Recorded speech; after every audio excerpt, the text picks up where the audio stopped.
वंदे मातरम। आप सभी का नेटवर्क 10 में स्वागत है। मैं हूं संजय गिरी गोस्वामी और आज हम बात करेंगे प्रतापगढ़ की। जी हाँ, लगातार हम कोशिश कर रहे हैं कि जो कोरोना की जो लहर गई है और जिसकी बात हो रही है कि वापस भी कोई तीसरी लहर आ सकती है, उसे लेकर धरातल पर क्या तैयारियां हैं, क्या स्थिति है, क्या वहाँ चल रहा है। और इसी कड़ी में हमारे साथ आज तेज तरार सांसद भारतीय जनता पार्टी के हैं प्रतापगढ़ से, हमारे साथ संगम लाल गुप्ता जी हैं, जो वर्तमान में पूरे समय कोरोना जैसी महामारी के बीच में लगातार सक्रिय रहे और कोशिश करते रहे कि कोरोना की जो लहर है ये किसी भी तरीके से उनके क्षेत्र के अंदर बहुत ज़्यादा नुकसान ना कर पाए। और उन्हीं के द्वारा किए गए और क्या प्रयास वहाँ रहे हैं, उसके अलावा धरातल पर वहाँ क्या स्थिति है, चाहे वो ऑक्सीजन है और चाहे वो वेंटिलेटर है, उन्हीं से जानते हैं। संगम लाल जी, आपका बहुत बहुत स्वागत है नेटवर्क 10 में। बहुत बहुत धन्यवाद संजय जी। जी कैसे हैं आप? बस सब फर्स्ट क्लास है जी। संगम जी जी, अगर हम बात करें जी वर्तमान में, क्योंकि आप वहाँ सांसद हैं, लगातार घूमे हैं, पूरे जगह आपने दौरे किए हैं, वैसे तो आप पूरे उत्तर प्रदेश के अंदर घूमते रहे हैं, लेकिन अगर हम प्रतापगढ़ की बात करें तो वर्तमान में कोरोना को लेकर वहाँ क्या स्थिति है? देखिए, अभी तो कोरोना को लेके पूरी तरीके से कोरोना समाप्ति की ओर है, क्योंकि पूरे प्रदेश में और हमारे क्षेत्र में भी इस वक्त कोरोना के 4-5 ऐसे लोगों के अंदर आता है। और जो दूसरा फेज था जी वो बहुत ही डरावना था, क्योंकि उस समय हम क्षेत्र में ही थे। निरंतर मैं 200 छोटे मिनी बाटला ऑक्सीजन के, मतलब हम स्वयं हॉस्पिटलों का दौरा करते थे, सीएससी और पीएससी पे जाते थे। उसी बीच हमारे यहाँ मेडिकल कॉलेज का भी शुभारंभ हो गया था।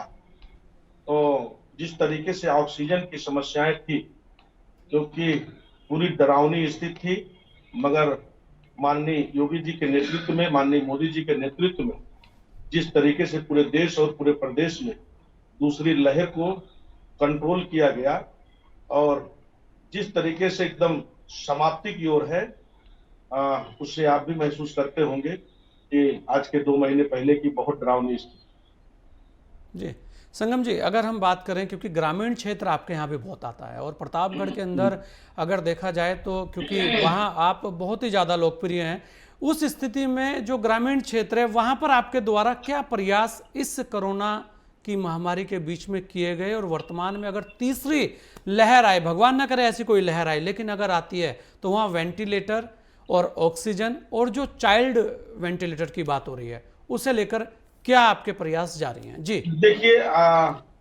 तीसरी लहर के लिए हमारी सरकार ने, माननीय मुख्यमंत्री योगी आदित्यनाथ जी ने और माननीय हमारे यशस्वी प्रधानमंत्री माननीय नरेंद्र मोदी जी ने पूरी तैयारियां किया हुआ है हमारे प्रतापगढ़ में।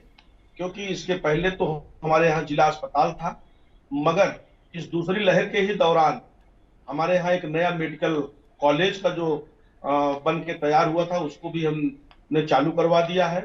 तो वेंटिलेटर की पूरी तरीके से तैयारियां हैं, बेड की सारी तैयारियां हैं। तीसरी लहर की पूरी मजबूती के साथ प्रतापगढ़ में और पूरे प्रदेश में तैयारी हुई। नहीं संगम जी, ये तो बहुत अच्छी बात है, अगर सभी तैयारियां हो गई हैं तो बहुत अच्छी बात है। लगातार आपको क्या लगता है कि प्रतापगढ़ के अंदर किन किन कार्यों की अभी भी कमी है जो वास्तव में होने चाहिए थे, और कौन कौन से वो कार्य हैं जिन उपलब्धियों को लेकर आप जनता के बीच में दोबारा जाएंगे? जी नहीं, कोविड को लेके और विकास को लेके, जी कोविड पे जिस तरीके से कोविड-19 जिस तरीके से पूरी दुनिया में झकझोरने का काम किया, और हमारे देश में माननीय प्रधानमंत्री जी के नेतृत्व में फर्स्ट फेज, क्योंकि जब फर्स्ट फेज शुरू हुआ था तो जैसे ही शुरू हुआ, लॉकडाउन हुआ, उस वक्त हम बॉम्बे में थे और मैं निरंतर वहां से प्रवासी मजदूरों को ट्रेन में बैठा के और उनको वहां से रवाना करने का काम करते थे, और यहाँ पे बहुत सारे सेंटर चालू कराए थे। और दूसरे फेज में हम निरंतर अपने क्षेत्र में सक्रिय थे, जितनी भी सीएससी और पीएसटी थी, और जो हमारे क्षेत्र में होम आइसोलेशन में थे उनके घरों तक दवा पहुंचाने का काम, और जिस परिवार में पूरा परिवार कोविड से प्रभावित था, उसको राशन, उसको सारी सामग्री हमारे कार्यकर्ता भारतीय जनता पार्टी के और स्वयंसेवक पहुंचाने का काम करते थे। और निरंतर हमारी 5 बहनें कोविड-19 को लेके जन जागरूक करती थी। और डॉक्टरों को और दवाओं के लिए, क्योंकि इस बार तो हमने मिनी बाटला भी 200 हमने मंगाया हुआ था, छोटे बाटले और जंबो बाटले भी, क्योंकि प्रयागराज में जो प्लांट था वहां से भी बाटले भर भर के हम अपने जिला अस्पताल को प्रोवाइड कराते थे। और निरंतर हमारे 5 लोग हेल्पलाइन पे बैठे हुए थे। और प्रतापगढ़ जो मुख्यालय पे जो सेंटर था, कोविड-19 का जो सेंटर था, वहां से लिस्ट लेके जितने लोग घरों में अपने आइसोलेट थे उनको दवा पहुंचाने का काम, उनका हालचाल पूछने का काम। और निरंतर क्षेत्र में, क्योंकि इस बार गांव में ऐसा कोई गांव नहीं बचा था जहां पे इस महामारी ने घेर नहीं रखा था, तो इस महामारी ने पूरे गांव को भी चपेट में लिया था। तो इस कोविड संकट के दौर भी हम क्षेत्रों का भ्रमण निरंतर करते थे। और कहीं इस तरीके से हमने जनता के बीच में कोविड-19 में अस्पतालों में, पीएचसी, सीएचसी में दौड़ा करना, तो निरंतर हम क्षेत्र में बने रहते थे। उसी के साथ साथ हमें 2 साल लोकसभा का सांसद बनकर हो गया। इसके पहले हम सदर से विधायक थे। और उस 2 साल के कार्यकाल में और उस कार्य को देखते हुए, क्योंकि 2 साल में हमने जो विकास के कार्य किए थे, जो देश के आजादी के बाद नहीं हुए थे, बहुत सारी सरकारें आई, मगर माननीय मोदी जी और नेहरू जी के नेतृत्व में 2017 में जब यहाँ पे सरकार बनी, और उस 2 साल के कार्यकाल में ऐसे बहुत सारे, कम से कम 6 तो हमने ऐसे पुल बनवाने का काम किया था। हमारे नगर पालिका का सीमा विस्तार, हमने मेडिकल कॉलेज की स्थापना, जो इस कोविड के संकट में उसका शुभारंभ भी हो चुका है। तो ऐसे अभी हम 2 साल हो गया लोकसभा के सांसद बन के, इस कोविड 1.5 साल से कोविड ही है, आप भी जान रहे हैं, 16 महीने से, मगर उसमें बहुत सालों से 2012 से प्रतापगढ़ शहर का बाईपास लंबित पड़ा हुआ था, तो उसका भी हमने सेंक्शन करवाया सरकार से। उसमें 300 करोड़ रुपए का बजट सेंक्शन हुआ। अब जुलाई या अगस्त में उसका शुभारंभ हो जाएगा। हमारे यहाँ भंगवा की चुंगी है, वहां पे लाइन क्रॉसिंग के सराड़ी और खजूरनी का क्षेत्र विकास से वंचित था। हमने वहां 2 लेन का ओवर ब्रिज पास कराने का काम किया। वो भी जुलाई अगस्त में उसका भी कार्य शुभारंभ हो जाएगा। तो कई सारे, हमारे यहाँ एक ट्रैक्टर फैक्ट्री है और वो फैक्ट्री 35 सालों से बंद पड़ी थी, सिर्फ खाली जमीन उसकी थी। और उसको, उस जमीन को जब मैं विधायक चुना गया, उसी समय से मैं प्रयत्न करते रहा माननीय गृह मंत्री अमित शाह जी से और माननीय मुख्यमंत्री योगी आदित्यनाथ जी से, निरंतर मैं निवेदन करते रहा। और वो कंपनी की जमीन 100 एकड़ थी और वो लिक्विडेटर कंपनी उसको हाई कोर्ट में चले गया था। हमने सरकार से निवेदन करके उसके जो बकाये थे, तो सरकार ने उसके 70 करोड़ रुपए बकाये उसको देने के लिए एग्री हुई और हाई कोर्ट में उसमें एफिडेविट फाइल हुआ। इस कोविड को चलते कोर्ट में मैटर बोर्ड पे ना आने के कारण अभी वो जमीन महीने 2 महीने में सरकार के पास वापस आ जाएगी। और उसमें एक बहुत ही बड़ा, पूरे 100 एकड़ की जमीन में इंडस्ट्रियल पार्क बनवाएंगे। उससे हमारे प्रतापगढ़ में युवाओं को 10 से 15 हजार रोजगार मिल सकता है। ये भी एक बहुत बड़ा कदम हमने प्रतापगढ़ के लिए किया है। हमारा जिला ओडीओपी में जाना जाता है, आंवले की खेती होती है हमारे पास जी, तो उसका भी बढ़ावा देने के लिए 1 डिस्ट्रिक्ट 1 प्रोडक्ट में माननीय मुख्यमंत्री जी ने उसको लिया है। उसमें भी सब्सिडी का प्रावधान है कि जो भी फैक्ट्रियां फूड प्रोसीडिंग यूनिट लगाने का काम करेगा उसको 60% सब्सिडी दिया जाएगा। तो बहुत सारी हमारी सरकार की जो योजना है, और सबका साथ और सबका विकास, क्योंकि भारतीय जनता पार्टी विकास पर ही विश्वास करती है और विकास की बदौलत क्षेत्र की जनता से वोट मांगने जाती है। और भारतीय जनता पार्टी के कार्यकर्ता भी उसी विश्वास के साथ, तो निरंतर आप भी देख रहे हैं कि इस कोरोना काल में कोई भी दल और कोई भी दल के कार्यकर्ता रास्ते पे नहीं दिखे हैं, क्षेत्र के जनता की सहानुभूति में नहीं दिखे हैं। सिर्फ भारतीय जनता पार्टी के कार्यकर्ता, बाकी चाहे कांग्रेस हो, चाहे सपा हो, चाहे बसपा हो, ये सारे के सारे लोग सिर्फ सरकार की आलोचनाओं में अपना समय व्यतीत किए हैं।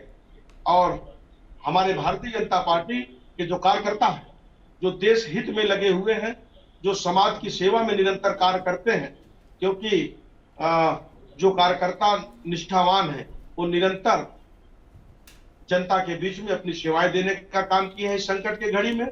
बाकी राजनीतिक दलों के लोग सिर्फ हमारी पार्टी की आलोचना किए हैं, मोदी जी की आलोचना किए हैं जी और माननीय संगम योगी जी, आदित्यनाथ जी का क्योंकि बहुत सारी बातें आपने गिनाई और वास्तव में जो आपके प्रयास चल रहे हैं वो बहुत ही सार्थक प्रयास हैं और शायद इसी कारण आप वहाँ बहुत ज़्यादा लोकप्रिय भी हैं।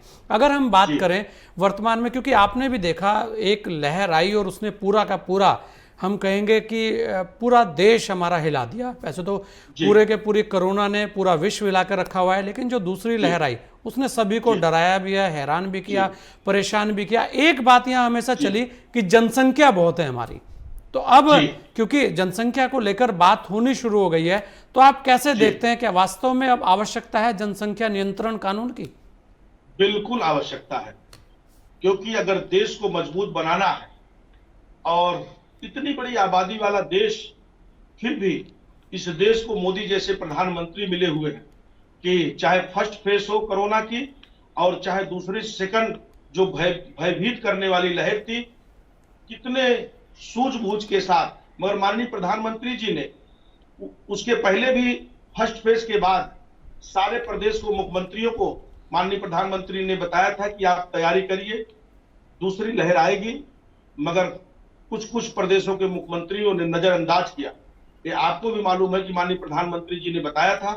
तो हमारा इतना बड़ा देश और इतनी जनसंख्या वाला देश है, इसके ऊपर हमारी सरकार भी विचार कर रही है और हम लोग भी इस बार सदन में मांग करेंगे कि जनसंख्या बिल आना चाहिए। जी बिल्कुल। संगम जी, क्या अपील आप अपने क्षेत्र की जनता से करनी चाहेंगे?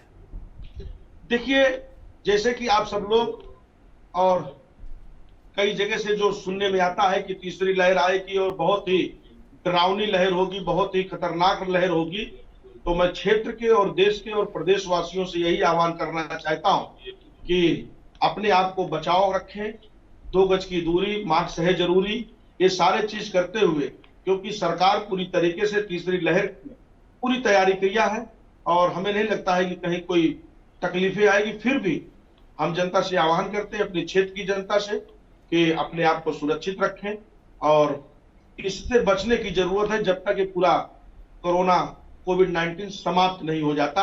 और ज्यादा से ज्यादा हमारे इस तरीके से अभी पूरे देश में, पूरे प्रदेश में, हमारे जिले में जो वैक्सीनेशन चल रहा है, मैं नौजवानों से सबसे आह्वान करता हूं, क्योंकि अगर हम पूरी तरीके से 100% अगर वैक्सीन लगा लेते हैं तो हम उससे भी सुरक्षित रहेंगे और अगर हम सुरक्षित रहेंगे तभी सेवा कर पाएंगे देश की, समाज की।